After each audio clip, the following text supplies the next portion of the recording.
The training for the climactic battle against the artificial humans was long and taxing, although the Z fighters took it as an opportunity to be around their friends. Goku, Gohan, and Piccolo had formed one of the groups, much to the dismay of Chi-Chi. At least she could, in her own way, have an eye on what those two big kids were doing with her precious baby. Also, she had to admit that the green guy, nowadays, wasn't as bad an influence on her son as she initially thought. He was definitely more polite and agreeable than her husband. Who would have thought that? But meanwhile, a team consisting of Yamcha, Tenshinhan, Krillin, and Chaozu were also trying to close the gap. That was, in a way, a big moment for them. With all of the battles against alien entities on the horizon, the humans really wanted to show their worth in the upcoming conflict. After all, what good would they be if they couldn't defend their own home planet? So, even though a threat loomed over their home and the training regime they put themselves through was rather exhausting, all of them were in quite good spirits, all things considered. Bulma, meanwhile, was dealing with a particularly different challenge, a new one, concerning maternity, as she'd given birth to a beautiful baby boy whom she called Trunks. She couldn't understand why Piccolo and Goku were constantly giving her odd looks from time to time, especially whenever she mentioned the name. They were amused by the fact. Why would they find this funny? It was a cute name. These two had clearly gone from enemies to buddies way too soon for her liking. Still, even though 3 years felt like an eternity, the day finally arrived. On May the 12th, everyone gathered and decided to check out the place that was pointed to them by the mysterious time traveler, a special island named Amembo.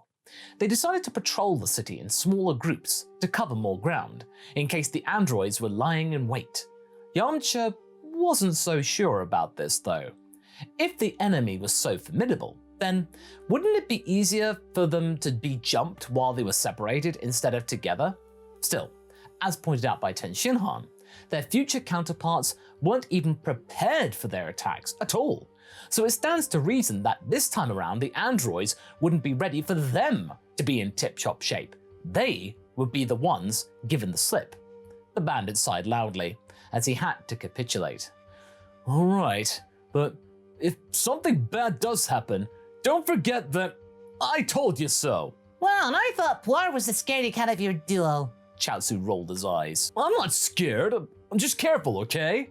Yamcha was irritated by this. Truth be told, he was worried. I mean, how could he not be? An alien opponent far weaker than this defeated them, the humans. Were they strong enough now to endure? Why did those powerful beings keep coming here? Did their group really deserve all of this to become a magnet for powerful people? On one hand, this thing was supposedly related to the Red Ribbon Army, so it was revenge best served cold, he thought. But to think that some earthling scientists have managed to create a being this powerful, more powerful than Frieza? Whew. And according to King Kai, the Emperor of the Universe was one of the biggest threats there was in the entire galaxy. And suddenly, some post-Red Ribbon Army nutjob built something stronger in his garage. Insane! He was walking around and thinking this.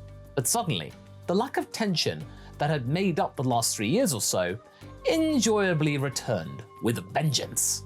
Self-doubt hit him like a fast-coming freight train. What if they were still not good enough? What if this was going to be their last stand, that this was it? What if this was an opponent that Goku could simply not defeat? There are a lot of what ifs here. But Yamcha had to admit that those two people at the end of the street, right there, did look very odd. And the porcelain-skinned one locked eyes with him instantly. There was no escaping now. Wait, were they? They then decided to turn toward the bandit and walk toward him slowly, as if unaffected by the natural order of things like time and space.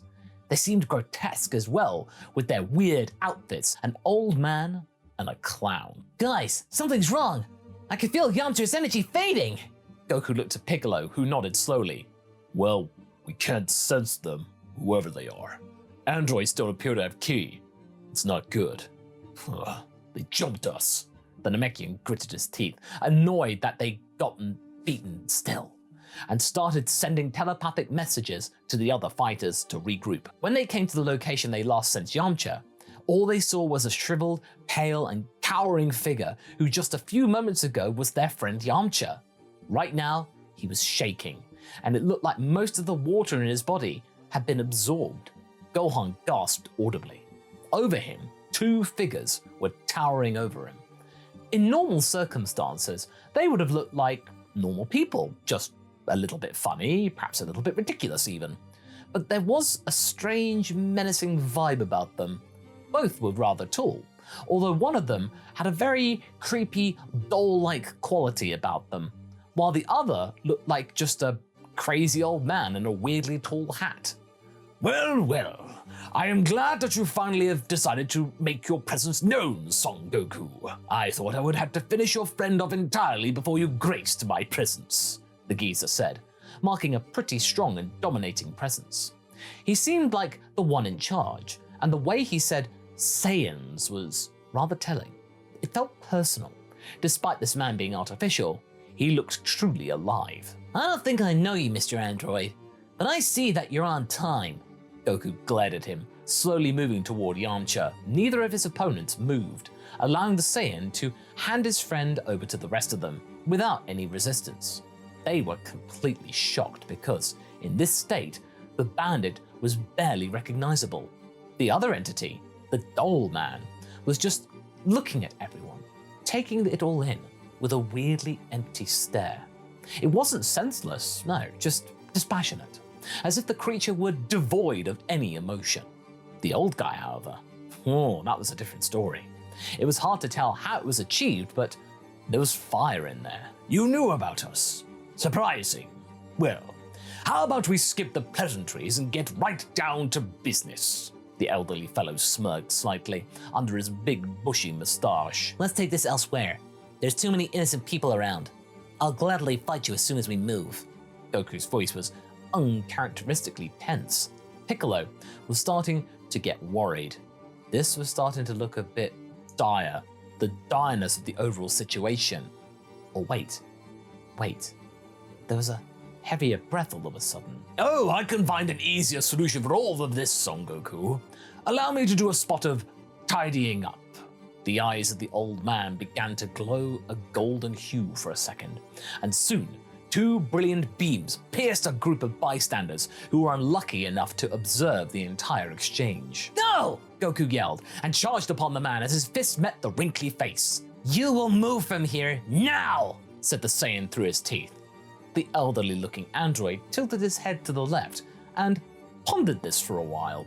I am in a merciful mood today. Very well. 19, let's follow these infidels. Very well, lead the way. Yamcha received a sensu bean as they made their way to the nearest rocky wasteland, but it was only partially effective. He still seemed, Yamcha, weakened, like he still hadn't got to his full sense of self. His hand. He can. The bandit muttered something. Shh, buddy, it's all right. Goku's got this. Sorry we didn't listen to you. Krillin tried to calm him down, but Yamcha still seemed to be in a bit of shock. As the group landed, the old man looked toward the nearby rock formation. All right. 19, why don't you give it a go, first of all? I assume, Son Goku, you are eager to fight us first, as always.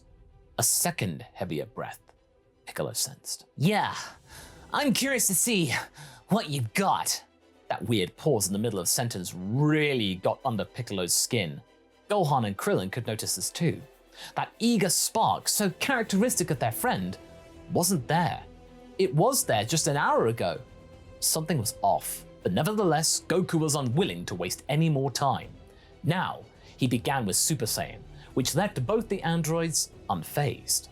As the corpulent one readied himself, the strongest Z-fighter decided to attack. Initially, the worries of his friends began to ease slightly, as the flurry of blows seemed to be wearing Android 19 down. But Piccolo couldn't help but notice the relative calm of the other entity observing the entire fracas. It was just as if he expected this to happen.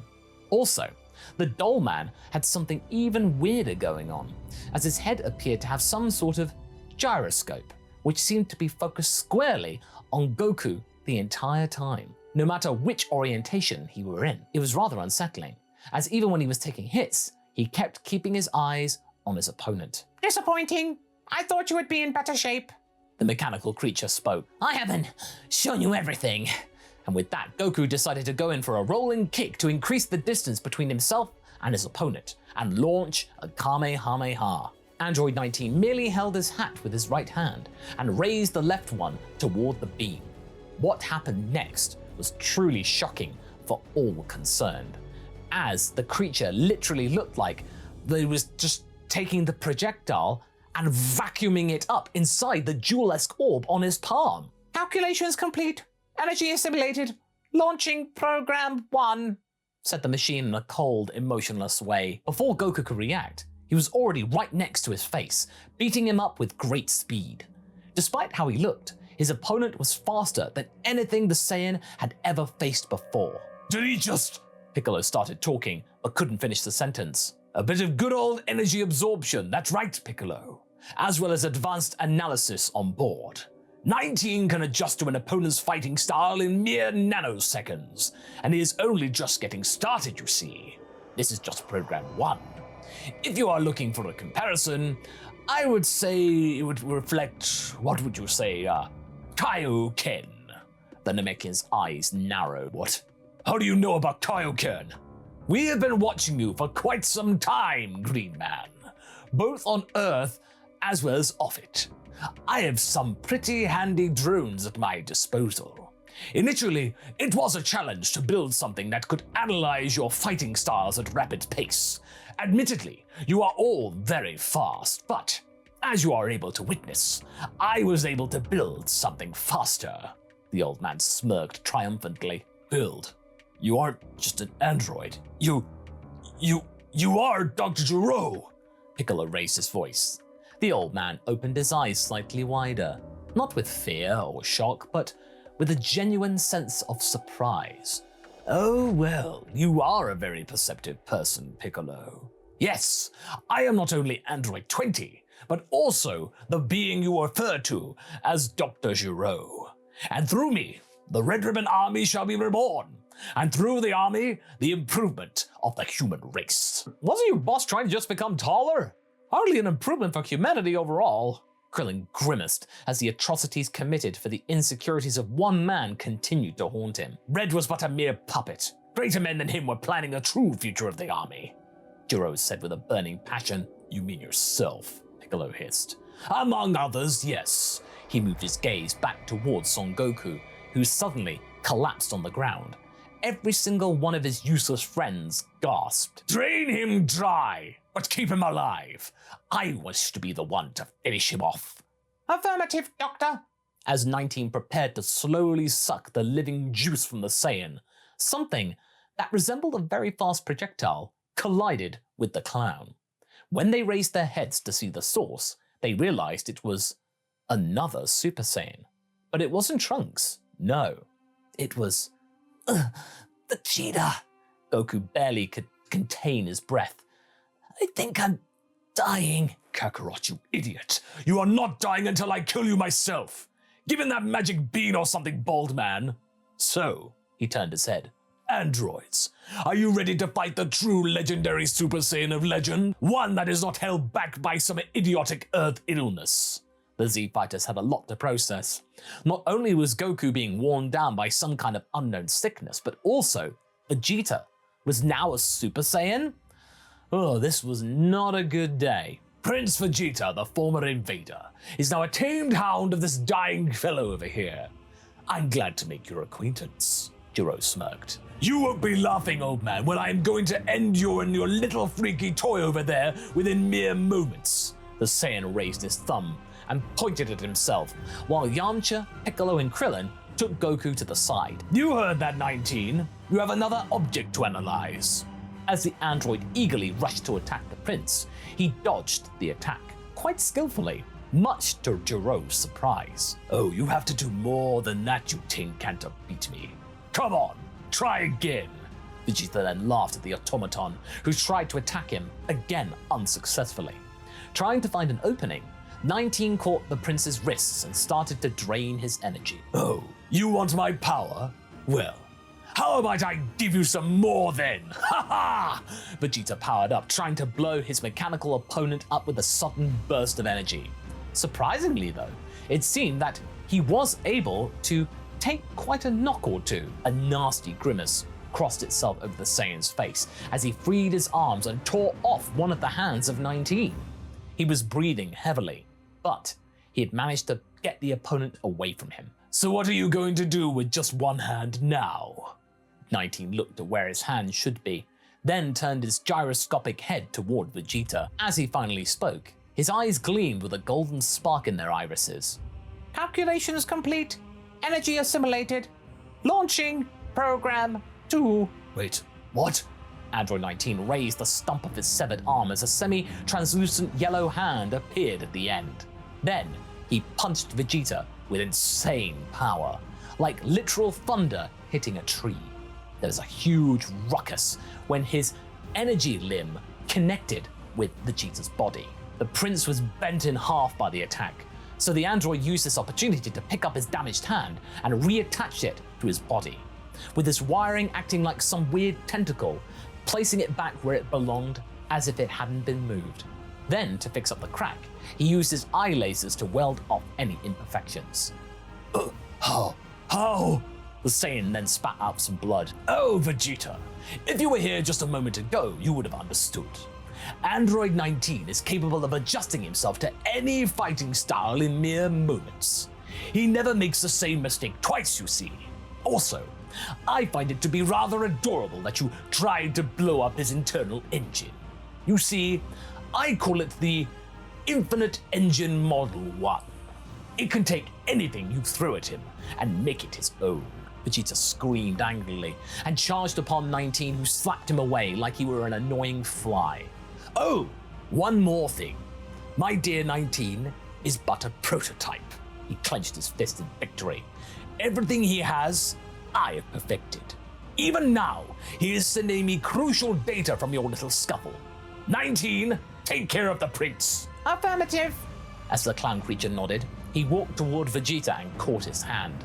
The Saiyan experienced then a rapid depletion of his energy. The Z fighters could only watch in horror as his body now started to shrivel, shrink, and begin to look like a pale, dehydrated corpse. He then collapsed to the ground, barely alive. So, Jiro smiled widely.